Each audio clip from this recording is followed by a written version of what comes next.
মা গো, মা। কি হয়েছে বাবু? অমন করে আমার ডাক পারতাছাও কে? কাকি নাস্তা রাঁধছে, নাস্তার আশায় আমি মেলা টাইম বসেছিলাম, তো আমার নাস্তা খাইবে দিল না, তারপরে আমার খেতে এসছে। কি কও, তোমার খেদে দিছে? বাবা খেদে দেখ গে, ঘরে না আওলা চাল আছে, আমি তোমার একটু যাই রেন্দে দেই। থাকবে মা, আমি যাই খাম না। আমার কাকি হতে থেকে নাস্তা চাই এনে দাও।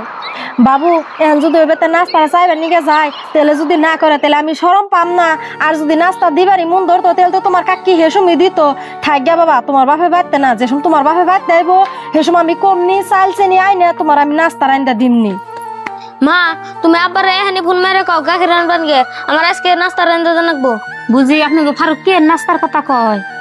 বুঝি আন্নের আর কি কমু, ওই বাড়ির ভাবি বলে নাস্তা রানছে, বাবু যে অনে বই আসাল, বাবুর তো একটু নাস্তা দেয় নাই, খেদে দিছে, হে পুলাই তো আজকে আমার নাস্তা রান্দা দিবার কইতেছে। বুঝি পোলাহানের কোনো কিছু দেখলে আসলে খাইবার মন ধরে। উবারি ভাবি অমনি কোনো কিছু কেউ রাতে একটু দেয় না। আবার দেখবেন যে কেউ বাড়িতে কোনো কিছু দেখলে খাইবার নিগা ঘুরে যায়, যে না খাইলে তার কোনো শান্তি লাগে না। কি করবেন, পোলাহানে যদি খাইবার মন ধরছে রাইন্দা দিন।